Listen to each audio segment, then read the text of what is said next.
happy Saturday. Welcome to the Paradigm Shift episode 144, Christmas weekend. We have a delightful treat. We have an unbelievable guest. I could not be more excited. Good to see you all. Let us know how you're feeling in the chats. What's up, Big Joe? Always great to see you, pal. We're bringing on Jeff Walker in about 5 minutes. Living legend, Jeff Walker, that is. And I couldn't be more excited. Merry Christmas weekend, everybody. What do you guys got on tap? Let us know what you're pumped for. What are some 2024 goals? What was a win this week? And all the other things. And let's bring on Big Dave. I see everybody's out today. This is fantastic. Where is my Lord? We shall see. Here he is. What's up? Uncle Dave, how you doing? How was the holiday party? Oh my goodness, it was so much fun. It's changed so much over the years though. How's so? We have gone from, some of the biggest holiday parties in Orange County, hundreds of people, inviting all the kind of community that we have. Now the community is way too big. And, we have VIP dinners, which you've attended, and those are just in different cities. But this was just the business and not even the interns. So we've grown where we only have the employees. And did you say not even the interns? No interns, yeah. So super exclusive. Very exclusive, exactly. So it was a beautiful party, and the young kids went out afterwards, and I hit my 9 o'clock unwinding routine, so I was proud of myself. I checked in with you last night to make sure you all had that. I did. I honored it.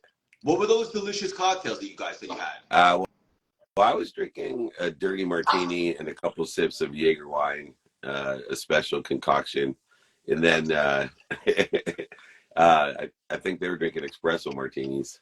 A special concoction for a special guy. Yeah. Steve, can I just ask you? During a special holiday. How dirty do you like your martinis? Filthy martini. I'll even take extra olive juice on the side.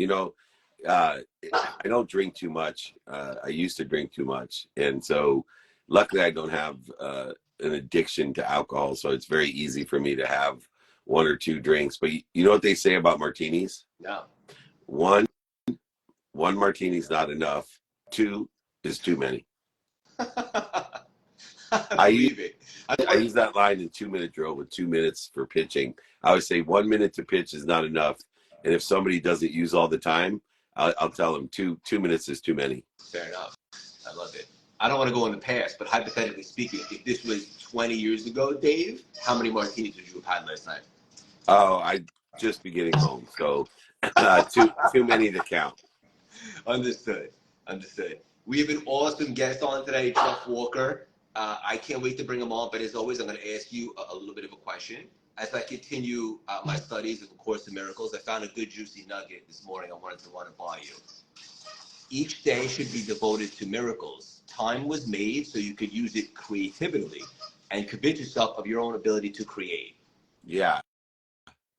In the paradigm shift, no pun intended, as I always say here on Saturday mornings after 144 episodes in a row, which is more impressive than 144 episodes is in a row. Very few people can show up every week to something in a row. But the idea of miracles is in the co-creation. It's in understanding what separates us. It's in understanding the interference, the fear between us and everything. And when you know that you're part of a system that's unified, and the system is abundant and infinite in its nature, then these miracles, which are, by my definition, a miracle is something that you don't think is possible or, even probable. And so when the coincidences in your life are things you didn't think were possible or even probable, it shows the confirmation of co-creation, the confirmation that you're part and parcel to a unified, abundant, infinite system. And so for me, the co-creation process is figuring out what we're doing to interfere with it, with the doubts, the fears, the separation, inferiority, superiority, or even on the other construct of guilt, resentment, or another construct of anger, anxiety, worry. Those are all things that we're doing to interfere with the co-creation process of, if you're going to co-create, you might as well co-create miracles and not minimals. Right. And when they come, I think of like surprise support.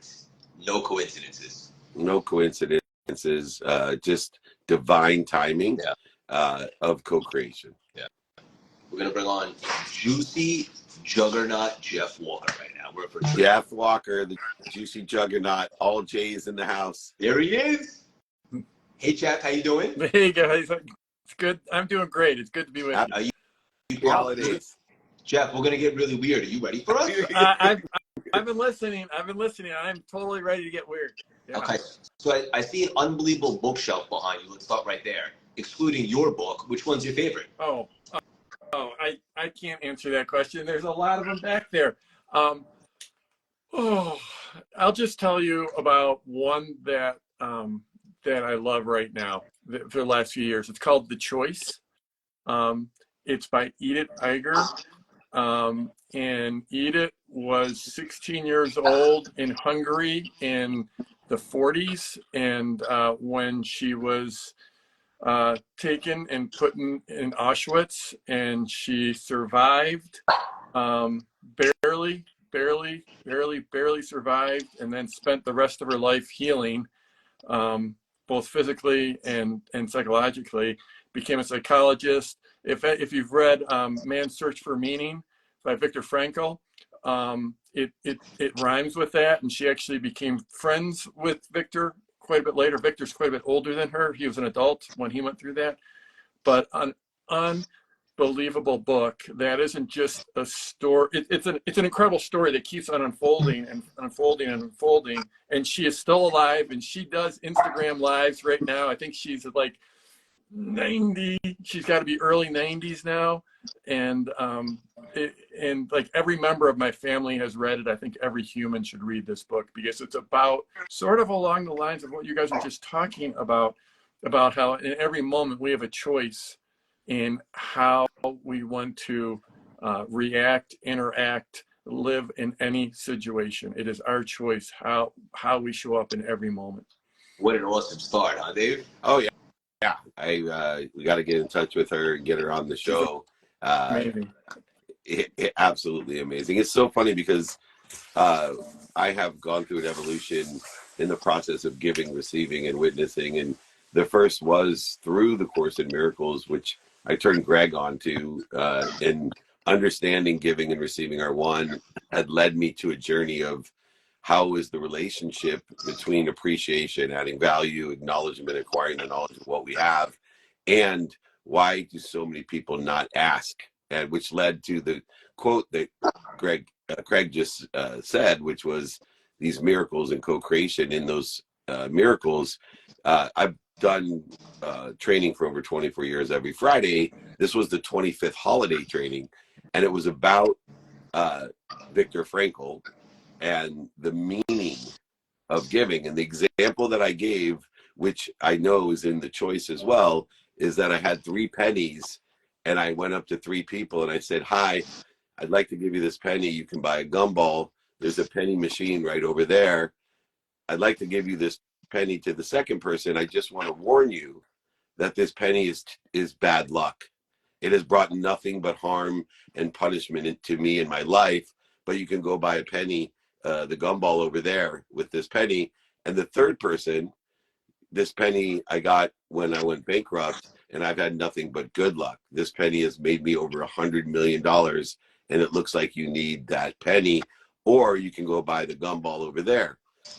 That penny, according to our treasury, is worth 1 cent. But it was the meaning that I gave it that determined what I believed to be the value. And what was interesting, it had no impact on the value to them. They could choose, wow, this penny is a gumball, or they could choose, oh my God, this penny is going to give me bad luck. All 3 of them, even though it had a different value to me. Or they could have said, this is going to be the best day of my life. I just got the greatest penny in the world and never spend it. And that is the penny choice that exists for all of us. And it's amplified when we're in very dire circumstances, none more dire, obviously, than the Holocaust. When people, although I will tell you that we still have atrocities of people who have to make a choice when people are murdered to forgive the unforgivable.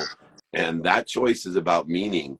And I'm on a campaign to help people end generational hate by forgiving the unforgivable, no matter where you are and what you do, to make that meaning in your life, to create peace, not generational hate. Yeah, beautifully said. I'm very humbled and grateful to be on a call with you two, man. This is awesome. So special. And a proper introduction for Jeff.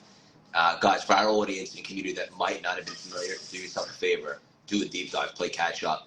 I would dare to say that a lot of our audience's favorite entrepreneurs, Jeff actually coaches them and helps them. You might not have known that. So I wanted to kick it off right away, and it's kind of a loaded question, but I think it's good timing.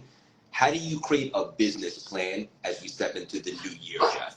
Oh boy, that's a really good question, and it has evolved over the years. You know, when I started out, it was just myself and my wife, and we've grown over the years. The team has grown. We're up to what feels like a huge team for me, considering where I started from. But you know, we're at about 40 people now, and so it used to be, you know, I could just sit here the last week of December and just write down a few things, and that became the plan. And now it feels, you know, you have to be a leader. You have to give guidance. You have to bring people, your team, along on the journey. I can't just make decisions like that because it impacts them. And so we've been planning what's coming up in the next year. I guess it's an ongoing process for me now with the team. But actually, you know what? I'm going to dive in right now more personally, because I was going down the road, because we are doing a lot of business planning. We've got a lot of businesses coming up. But what I want to talk about right now is I want to double down on I'm a big believer in I'm going to say some things that maybe some of my followers, some of your followers might not agree with, but I don't think that the be all and end all is to make $100 million or make $1 billion or make $100 billion. I think the be all and end all is to live an amazing life, however you define that life. And the way I define that life is I want to have financial abundance. I want to have an amazing team. I want to be a great leader for my team, a great leader for my clients, a great leader in my industry. But I also want to have amazing health. I want to be. I'm a life. One of my biggest identities, or number one identities, is that I'm a lifelong athlete. So I want to be able to just get off the couch and go do crazy adventures. I want to have an amazing marriage. I want to be able to serve my local community in an amazing way. I want to be an incredible father. My kids are grown; they're out of the house. They're like your age, Craig. And but I'm still. You're never not not a dad. my age, man. You look great if they're my age. Yeah. And so I just want to I want to be, double down on all of those things, because what I've noticed is as I get older, I think of especially a lot about health and about how I show. Yesterday I went skiing, and when I go skiing, every Friday I go skiing. It's on the calendar. It's blocked in. Craig was talking about 144 straight shows. I'm like, I want to show up in the mountain every Friday. And ski hard. And it's just not just skiing, it's playing tennis, it's mountain biking, it's hiking, it's all the things. And what I've noticed is as I get older, I'm 62 years old right now, just turned 62, is that it used to be okay for me to be in the top 10% of people my age in terms of health. Like when I was 35 years old, if I was in the top 10%, I was in pretty good shape. Now I feel like I have to be in the top 1% of people that are my age. And then and 10 years from now, I'm going to have to be in the top 0.1% to be at the level I want to be at. And so this week, sort of this last week of the year, you know, Christmas is a big deal in my family. We're going to have a great big Christmas in a couple of days. Kids move back into the house. They bring their significant others back into the house. It's going to be a great time. But then that last week is really me focusing on what this year looks like. And it's doubling down on my health. It's doubling down on my presence. It's doubling down on meditation and yoga. And just I want to lead an absolutely extraordinary life.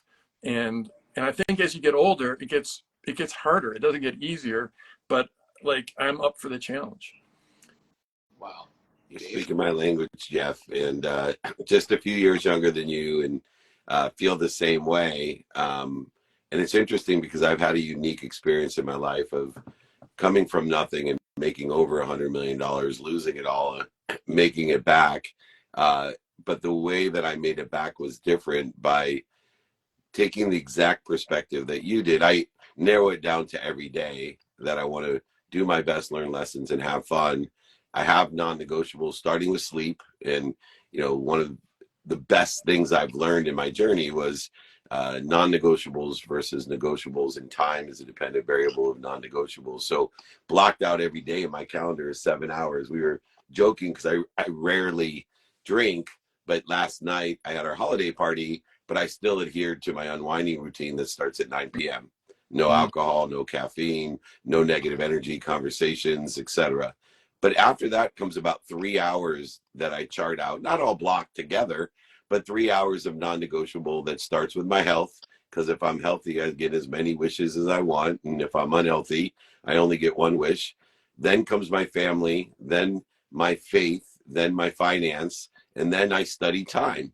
So I can utilize the other 14 hours in a day for what's important to me in a trajectory of where I want to be, by giving meaning, go back to the choice, by giving meaning to my past aligned with where I want to be, because I know there's only two limitations in my future. One, the meaning I give the past, or two, the self-image I have. I'll never overachieve my own self-image. And in the context, you know, I'm not as bright as most people. So to narrow it down to just knowing what's important today in that trajectory, it also reminds me not to attach my emotions to an outcome and waste all that energy thinking I know what I know, or I know what's best for me. Or the biggest revelation for me this year was, and because you're a little bit older than me, you'll laugh at this, but you know it to be true. I think one of the hardest things for us to learn as we get older, and we waste so much time on, is as human beings, we think that we know or understand outcomes or results as they and when they occur. And the better you get at saying, I have no, this seems to be a really good thing, but I really don't know if it is. Or this seems to be a horrific punishment.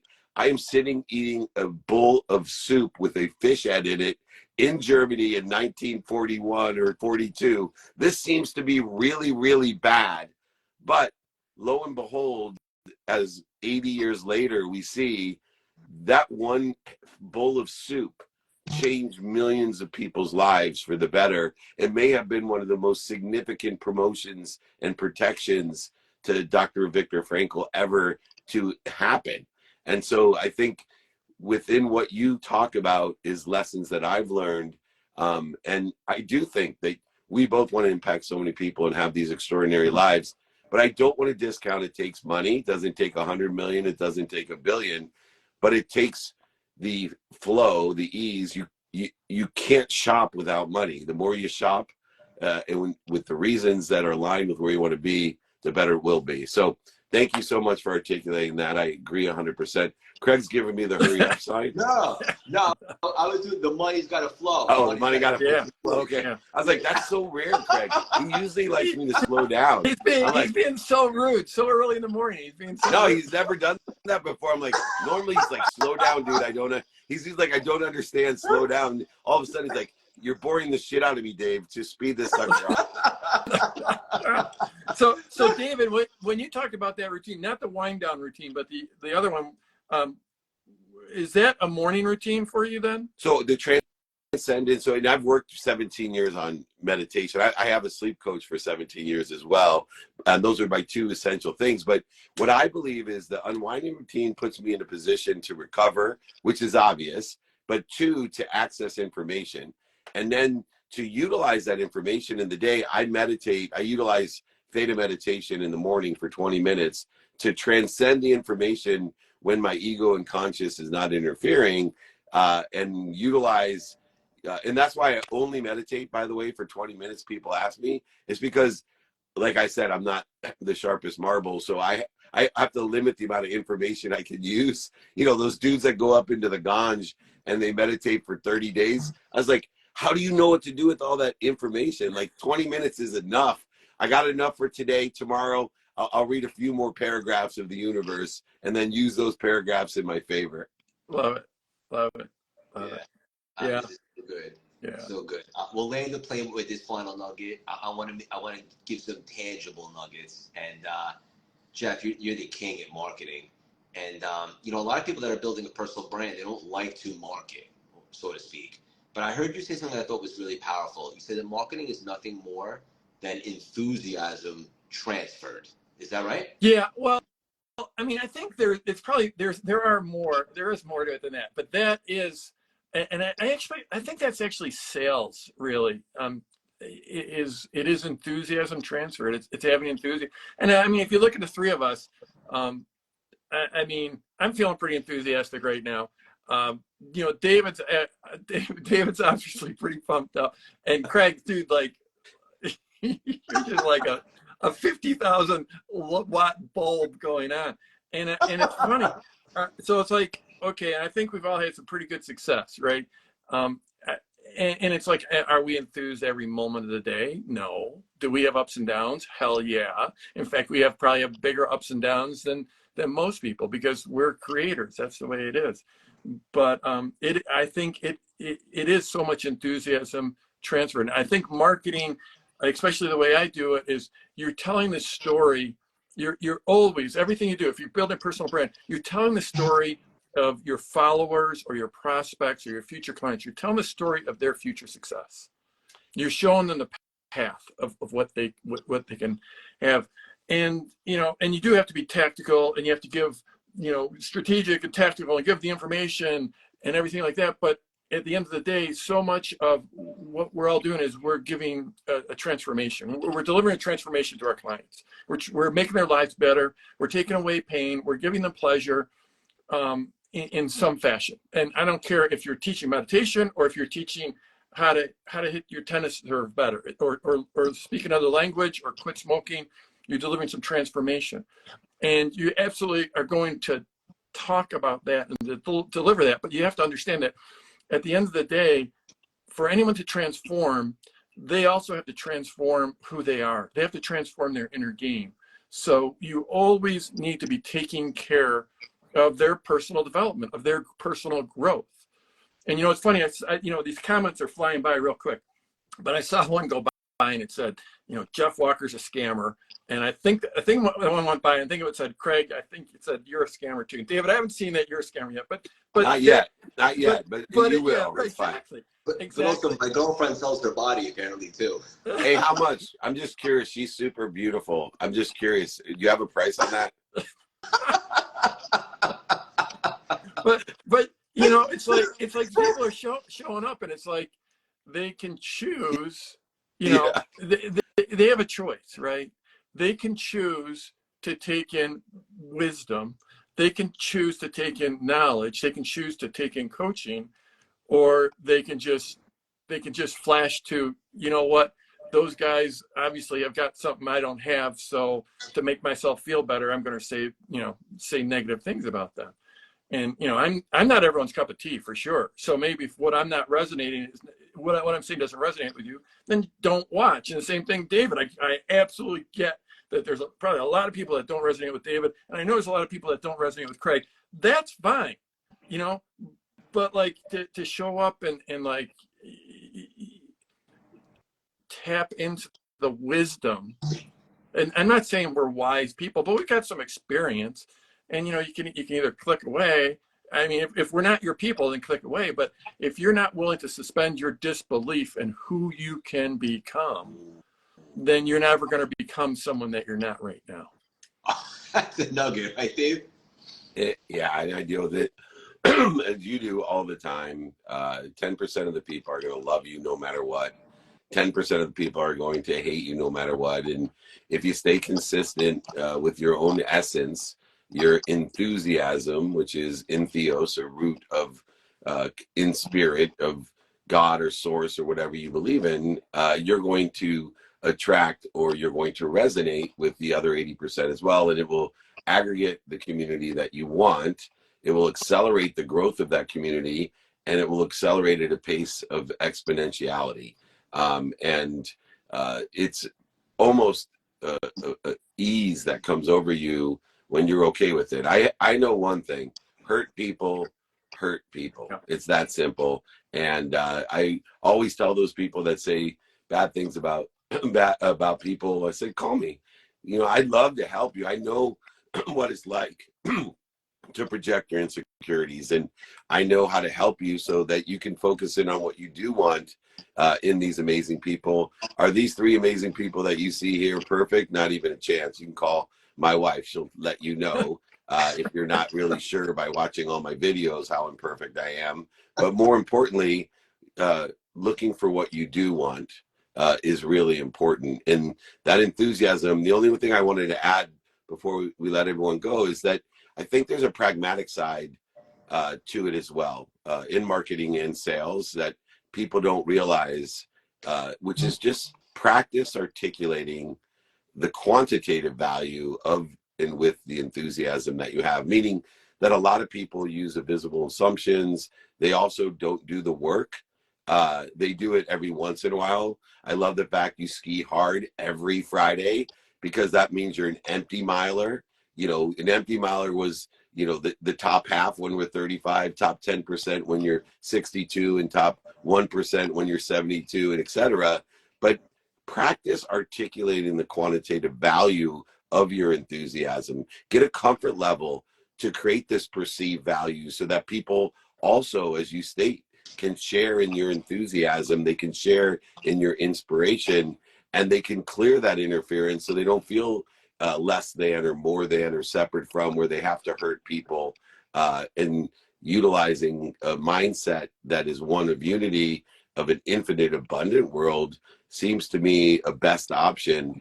Most of my philosophies, theories, even faith, is based off of a best option, and is simply put, in my life, I believe in a source that knows everything and is all powerful, and it loves me, protects me, and promotes me more than my mom. And if anyone has anything better to believe in, I don't care what religion, just let me know. I'm all for it. But most people, they get what I'm saying. Let's live the best option that we can, make the best choices with those options. And I promise you'll make a lot of money, help a lot of people, and have a lot of fun. That's why I show up here for 144 straight Saturdays after Jeff's gone skiing on Friday. We're here celebrating people like him. Jeff, man, we got to hook up after the holidays. Thank you so much for your humility and your wisdom. You have both.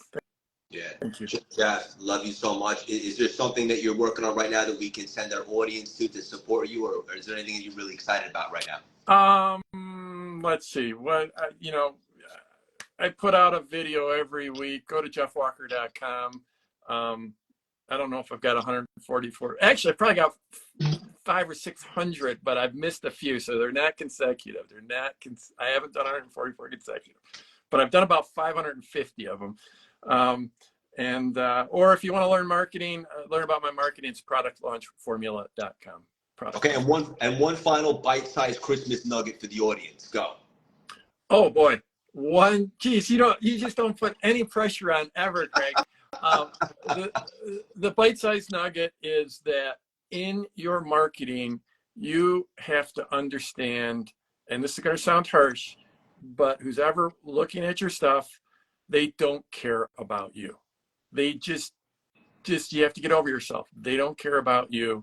They care about themselves, and which isn't a bad thing. We're all like that. They care about themselves.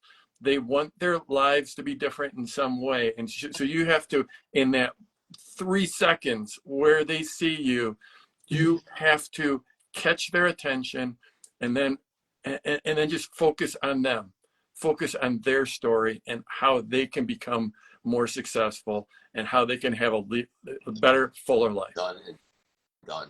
Thank you both. Love you both. Merry Christmas. And I thank you both for your presence today. This was really special. Yeah. Merry Happy Christmas. holidays. Yeah. Go enjoy the slopes. Take care, guys. Dave, I'll see you next week for the grand finale of the year. You got to be kind to your future self. Do good deeds. We'll see you later. Bye, guys. Have a good weekend.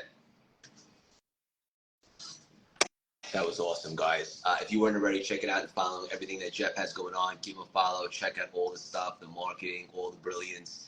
We'll be back next week for the final episode of the year, the Paradigm Shift episode 145. We have a very special guest. I'm super pumped about it. Most importantly, let's have a great Christmas, guys. If you celebrate, if you don't, take advantage of maybe your time off and be present, be with family. Vibrate on the highest level that there is, and that's love. And if you want a free goal-setting kit, you can text the number on the bottom of the screen, 917-634-3796, and we'll shoot that over to you guys. And hope you have a great holiday, guys. Love you. Toodles.